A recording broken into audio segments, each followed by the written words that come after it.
Hello and a very good evening. We do apologize, slight delay for us coming on live. We are still trying to figure out on some graphics.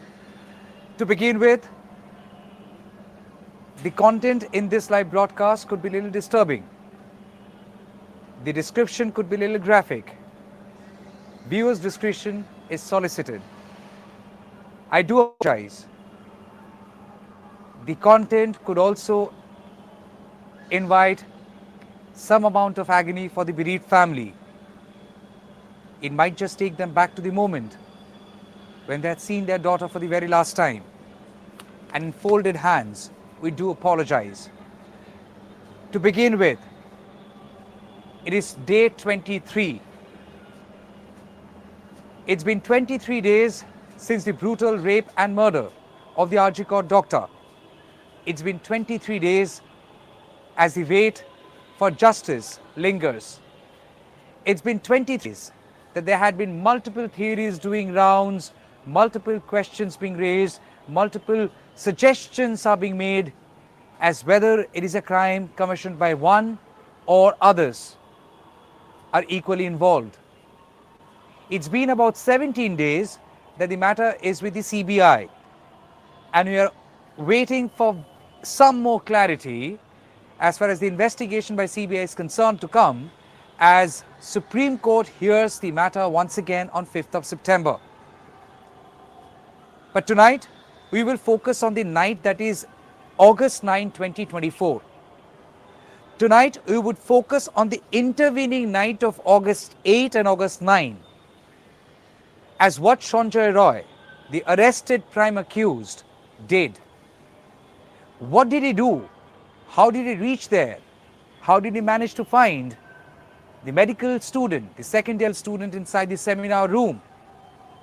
Was it mere luck, or is there a larger conspiracy?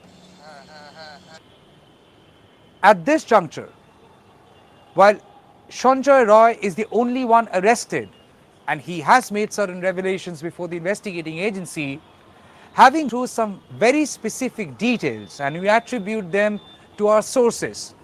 Having gone through some specific details, we have been able to form a timeline of the intervening night of August 8 and August 9.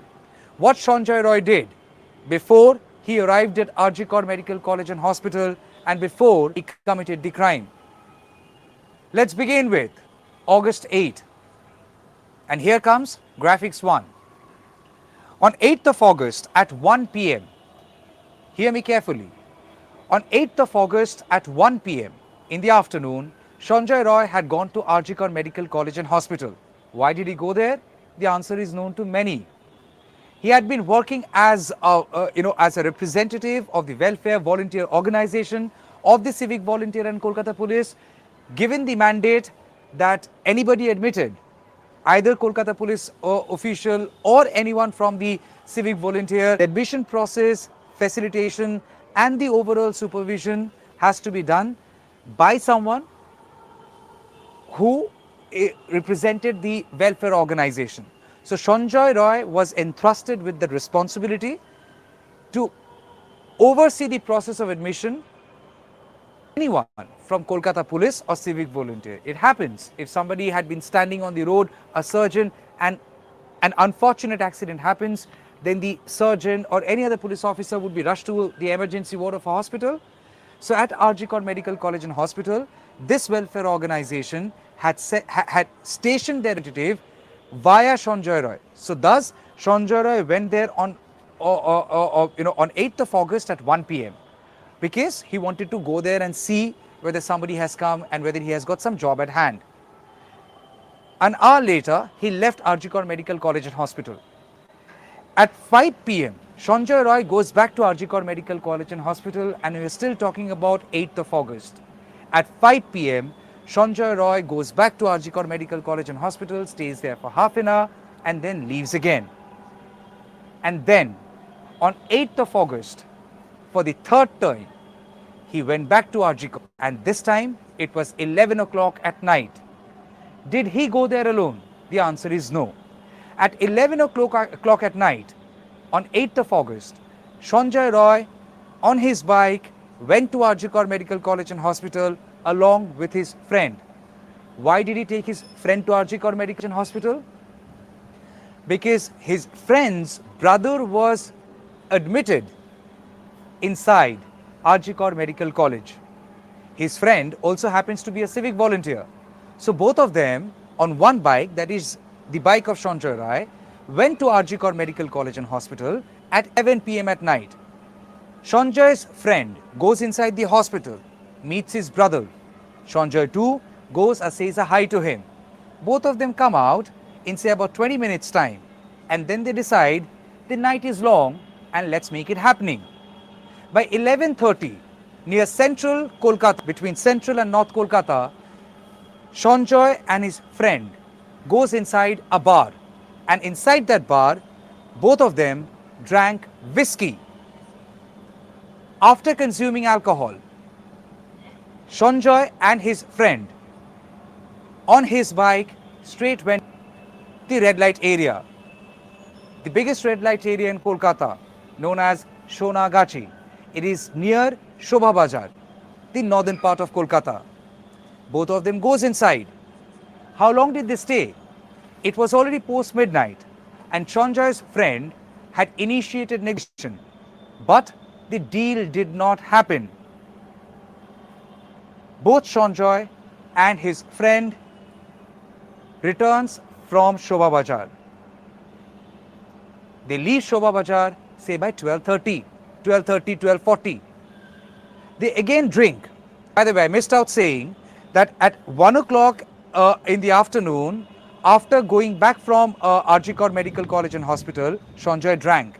At 5 p.m., he goes to the hospital and then comes out of the hospital, again he drinks. At night again, with his friend, after his friend met his brother, drank again at the bar. So, in an inebriated state, Sanjoy and his friend went to Sonagachi, which is in Shobha Bazar. Then they go back from there. Could not be lucky because the deed did not happen. They left Sonagachi say by 12:40. They drink again. And then they decide, if not this red light area, let's try somewhere else. And then they start heading towards Chetla. There is a second red light area in Kolkata, in southern part of the city. As they head towards the southern part of the city, the red light area, this is something very interesting happened. Around 2:30 in the morning, Sanjoy and his friend on his bike tried eve-teasing a woman standing on a footpath. That too has been caught on the CCTV camera. Hear me carefully. At 2:30 at night, 2:30 in the morning, and it's already 9th of August, they are on the way to the second red light area, which is in Chetla. They tried eve-teasing a woman. The woman got scared, took a couple of steps back from the road, and then she walked away. Sanjoy and his friend on the bike then slowly pushes. But the CCTV visual clearly indicates that Sanjoy and his friend both possibly had tried eve-teasing this woman, had tried making certain gestures. Here comes the entry of Chetla red light area. Soon after that, Sanjoy and his friend both went to the red light area, which is obviously after 2:30. And over there, Sanjoy's friend again initiates a deal, gets lucky, goes inside a house, while Sanjoy fails to oblige with money. He could not be lucky, he had no other choice but to wait outside. So Sanjoy's friend had the money, goes inside the house, while Sanjoy kept waiting outside for his friend. While Sanjoy kept waiting outside and his friend was inside the house, Sanjoy apparently gave a call to a friend of his. And that call lasted for long. That call also got converted into a video call. And in that video call, Sanjoy had asked for inappropriate pictures from that woman, specifically asked for nude pictures from the woman. Apparently, pictures did come in his phone. Soon after that, Sanjoy's friend came out and both once again left from Chetla, and Sanjoy's friend insisted that they go back home, which is the Barak. Both of them incidentally stayed at the same barack. Sanjoy was riding the bike. Instead of heading towards the barack, went straight to RG Kar Medical College and Hospital. The time was 3:50 in the morning and the date was 9th of August 2024. Sanjoy's friend contested as, why did you bring us here? I told you to go home. Why did you bring me here? Sanjoy stayed quiet. On being insisted to give him an answer, apparently a scuffle broke out between the two. Argument broke out between the two. Mind it, both were drunk. And Sanjoy then walks out of that conversation. His bike was kept inside RG Kar Medical College and Hospital. His friend was waiting inside the compound, and Sanjoy apparently straight walked inside the trauma building and went up to the OT floor. Why did he go there? Not really sure. But did he stop there? The answer is a no. The trauma building is a separate building. And thereafter, from that trauma building, he came out and went to the emergency department of the chest department, the same building which had the seminar room. Did he go inside the seminar room straight? The answer is no. After 3:50 in the morning of 9th of August, as he entered inside the emergency building of the chest department, he first went to the 4th floor. How did he go? There are stairs and there is also a lift. He had taken the stair number 1, which is the usual one, and he had gone through the usual route. On 4th floor, there is a OT in this emergency building. He scouts around and then comes down to the 3rd using the same staircase. And using that same staircase, he then entered into the 3rd floor of the emergency building. Yes, the same 3rd floor which had the seminar room. There is one CCTV footage, and if you can just pull it up for a moment, breaking apart from the timeline. As you see that CCTV footage, you get to see that Sanjoy Roy is caught on camera walking inside. That's the picture. Sanjoy Roy walking inside the corridor. This is where he entered on the 3rd floor, having climbed down from the 4th floor to the 3rd floor. And on 3rd floor, he took a right. He first took a right and then went through a passage which is otherwise meant to have other sisters and doctors, but on that very night, so early in the morning, it was empty. He walked past that, took another bend towards left, and then straight entered inside the seminar room at 4:03. That is 4:03 a.m. He entered inside the seminar room. He was there inside the seminar room for almost 30 minutes, 29 minutes specifically. He was then caught on that same CCTV camera at 4:32, which means after having stayed inside the seminar room between 4:03 and 4:31, at 4:32, he was caught on that same CCTV camera leaving the same corridor of the 3rd floor. Now we come to the portion as what happened inside the seminar room. And here I do apologize once again. It could be very, very difficult for the family. Trust you me, as I was noting down all the details, my ears almost bled. My blood was boiling and I was very, very angry. Probably I will not be able to define and describe everything that I've learned, and I let that be, because they are simply not gruesome, horrific, but that also shakes your conscience and confidence. My confidence, my conscience, my faith in humanity are all shaken at the moment, having learned the very specific details. Yes, the seminar room is big. Sanjoy Roy, after having gone inside the seminar room and after having found the doctor lying on the floor, sleeping, he did not think twice. What apparently he has told to the investigating agency, that he was sure that the doctor was fast asleep, and if the doctor sees him standing in front of him, she would scream. He was mindful that if the doctor screamed, it would press an alarm and others might just come in. And that's the reason. What I have learned from my sources, part of the investigation, and what Sanjoy apparently had committed before the investigating agency, that he used his left hand to hold the mouth of the doctor so that she cannot scream. Did the doctor react? Yes. According to Sanjoy, doctor started struggling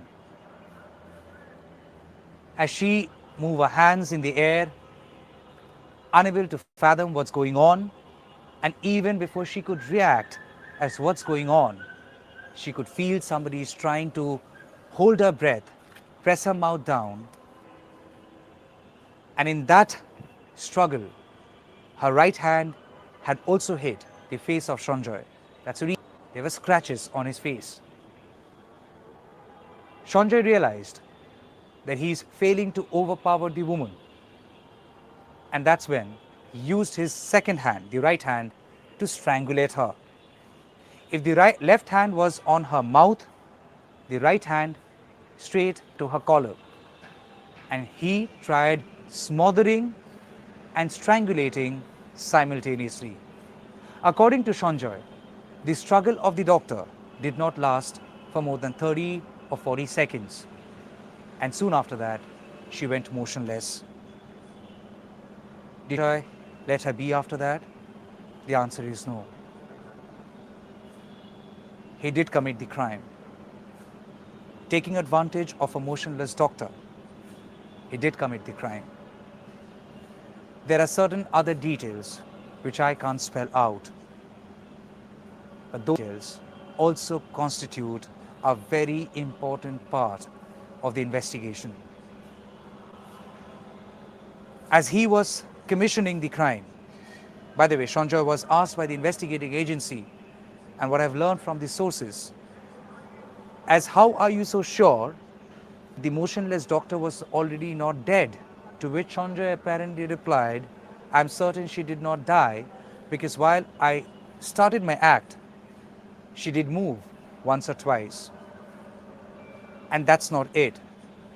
Sanjoy allegedly continued while confessing to his crime before the agency that he had then used his force once again to push the head down of the doctor and make her motionless for the second time. He commits the crime, and in 20-25 minutes time, he left the scene. He did not care to look and see whether the doctor was alive. He did not care to see whether the doctor was struggling to be alive. He did not care to see if somebody has noticed his crime. He did not care to ask the doctor if she would need some help. He did not care behind. He then walked out of the seminar room. As he walked out of the seminar room, there was a second gate right next to the seminar room, which was shut but not locked. He had the option of taking that staircase and go.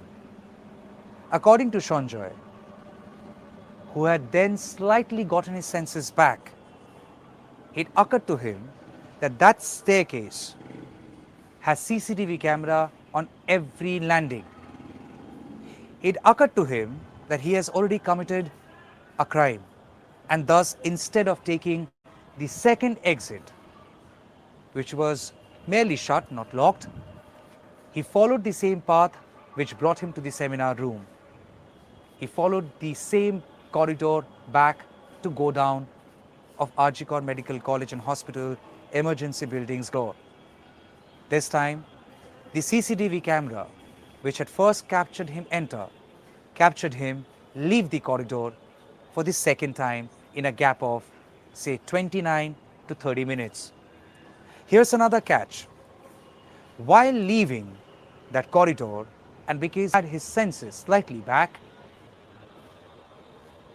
he noticed the CCTV camera. He understood there is a CCTV camera at that corridor. He stopped for a fraction of a second. He looked up at the CCTV camera And there are specific frames captured out of that CCTV video which shows Sanjoy directly looking into the camera frame of the CCTV.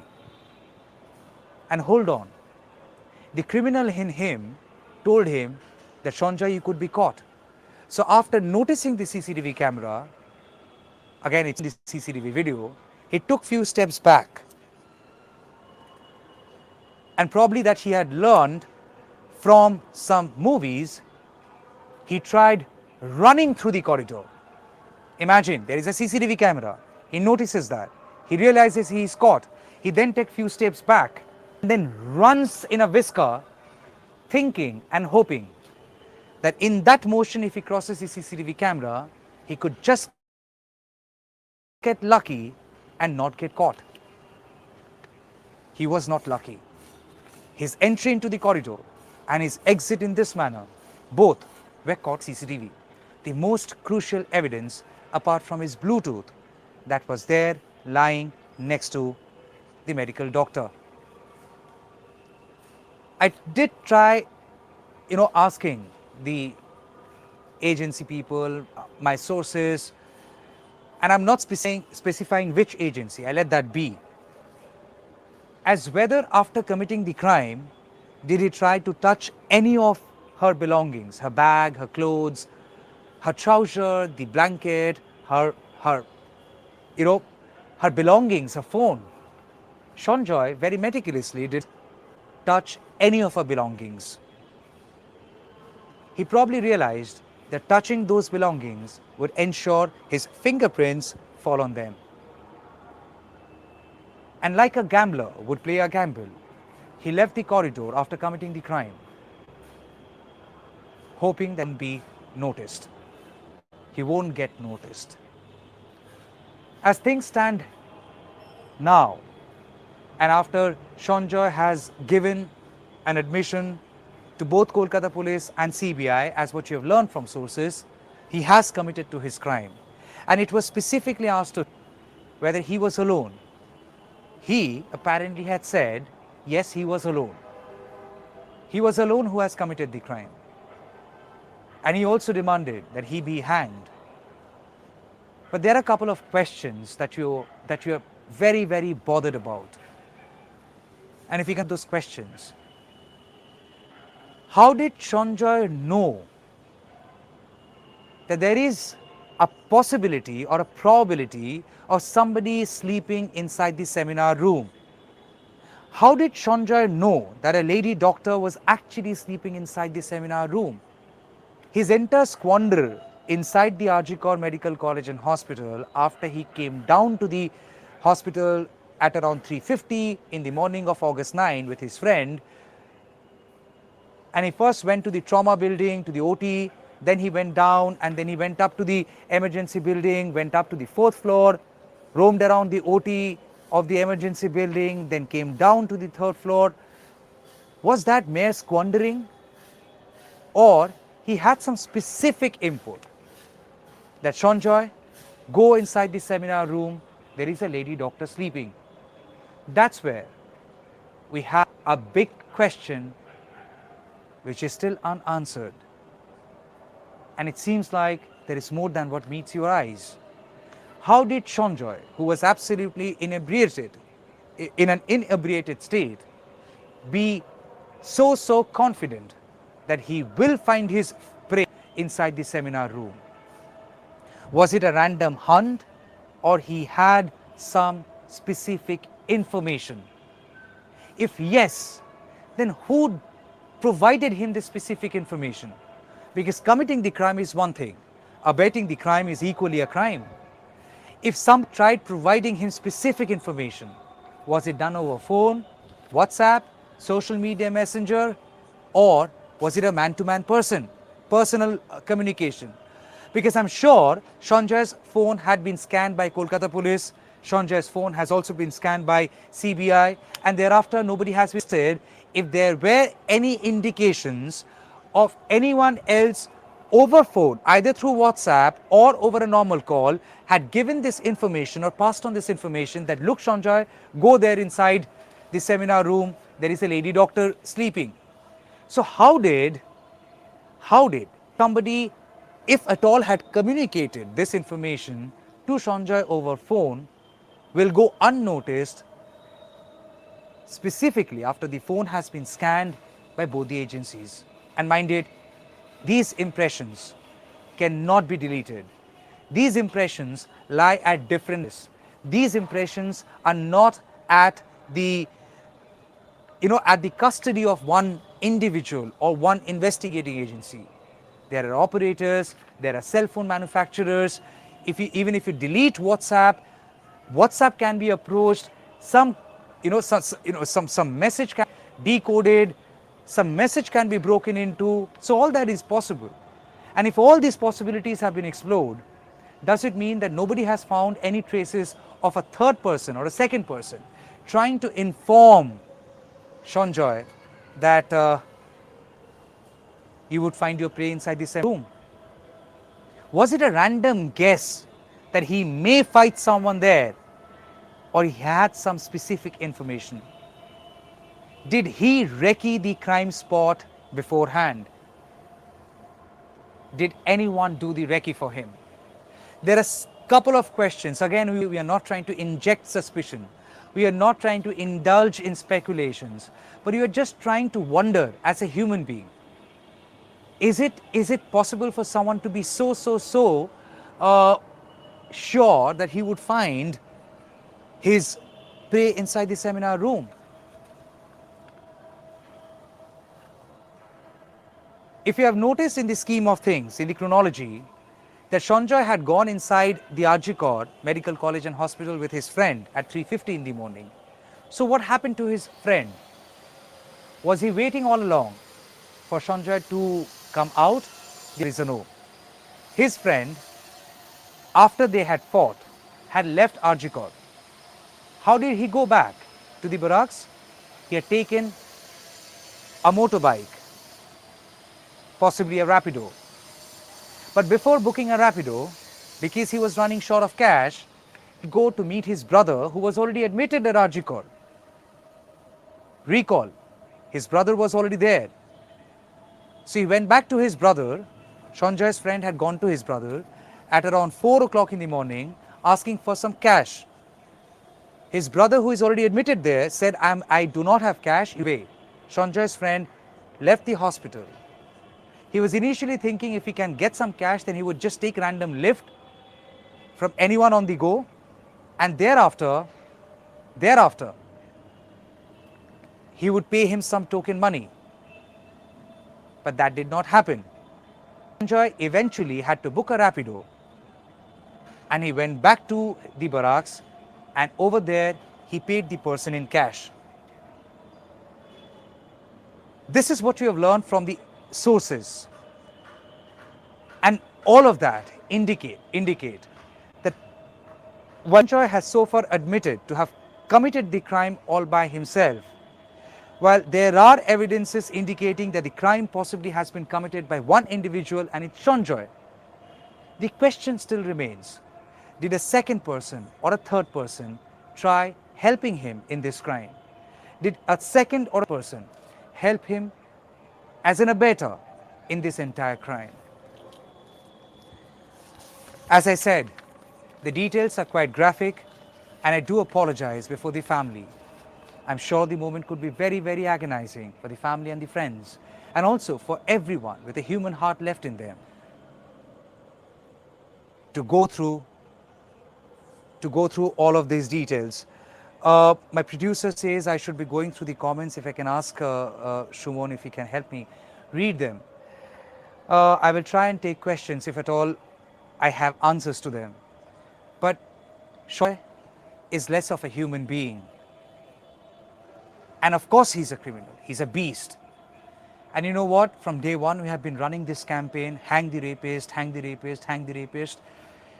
The very fact that he has not shown any remorse doesn't give me the guilt at all. I'm not being cannibalistic here for a capital punishment for a criminal like him. I'm sorry, I'm not. He has been a beast to have committed such a heinous crime on an innocent life. who could not even have her senses back to put out the best defense for her body. She was sleeping.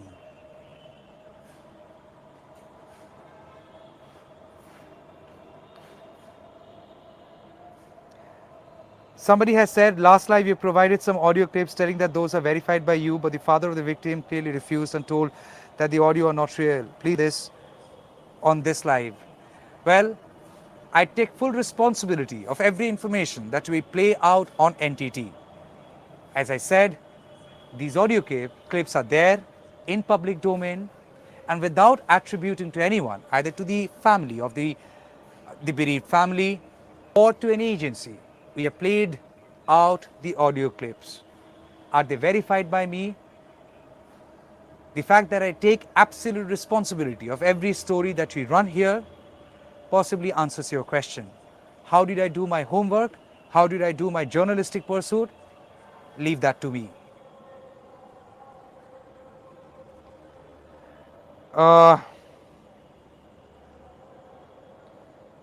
Somebody has said he's a scapegoat. Who are the real culprits? Shubhan Norai. I'm sorry, I don't know who are the real culprits. But if you tell me he's a scapegoat who has not committed the crime, I would not believe that. Again, having spoken to multiple sources, having followed this case from day one, I'm sorry I'm calling this a case, having followed this entire story from day one, I won't call Sanjoy Roy a mere scapegoat. To me, he's a beast. He's an animal who has committed this crime, and there are telltale signs which confirm that he has committed the crime. In fact, there are also reports now indicating that the DNA has matched with Sanjoy. How did the DNA match?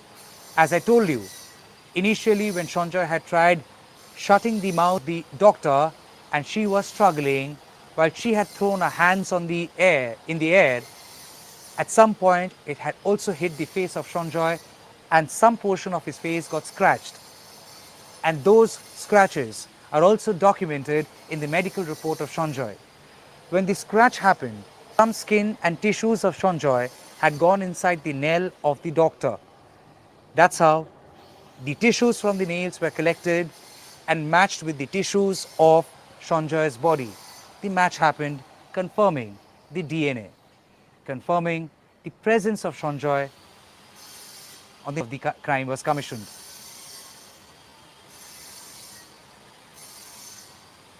Somebody has questioned, what about the 25 injuries then? True that. There were multiple injuries on the body of the doctor. Nobody is denying that. Those injuries are documented in the postmortem report, also in the test report.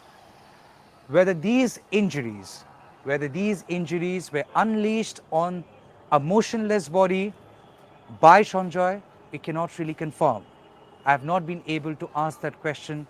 To be very honest, I could not muster courage. I repeat, while I was documenting details, my legs were literally shaking, my hands were shivering, my blood was boiling in anger, and I could not process a lot of things. It was very, very difficult. So yes, how did these injuries come on the doctor's body? Very valid a question. Whether he had committed those offenses while the body was already motionless, again, we have to wait for more details and more confirmation.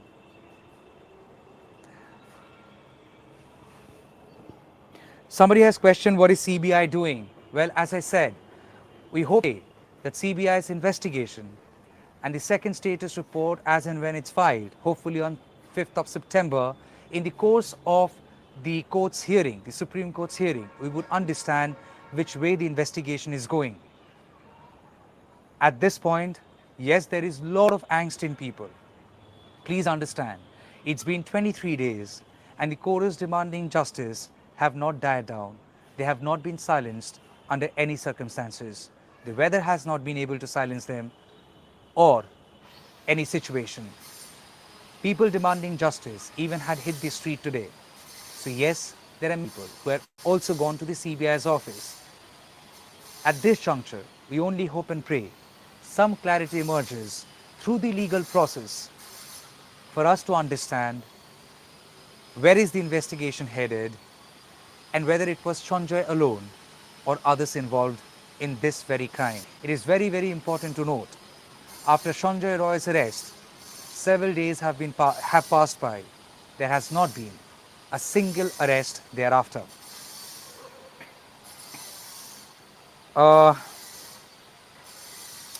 Somebody has said, discuss rapes happening in other states. I'm sorry, I won't do that. Go ask a rape survivor.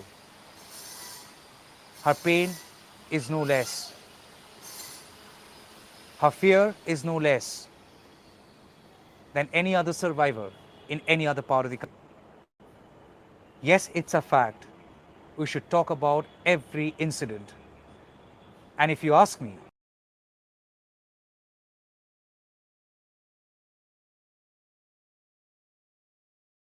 important, if you have a voice, make it heard against a malice like rape, irrespective of where it's happening.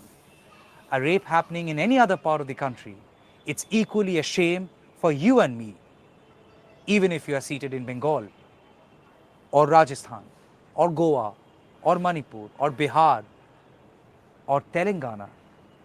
Let's not make rape a competitive politics. It's a humble request. Politicians are doing it, let them do it. They are into politics, that's their job. We human beings should not resort to this competitive politics, and especially using rape as a tool to silence others. Will you have tried giving details that you have learned, details of that night? I would attribute them to my sources, and having spoken to multiple people from multiple agencies, having tried verifying every piece of information, we have tried putting out this chronology of the intervening night of August 8 and August 9. And again, I do apologize to the family. It could be very, very difficult for them to understand and process a lot of things. And dear viewers, I'm ever grateful to you that you have given you to us, tried connecting with us. There is a lot of noise all around. But please understand, here there is only one issue, and the issue is nothing but the rape of the doctor and every other rapes which have happened. We need a better world without rapists beat us. I wind up tonight, and I thank you all for connecting with us. Good night and take care.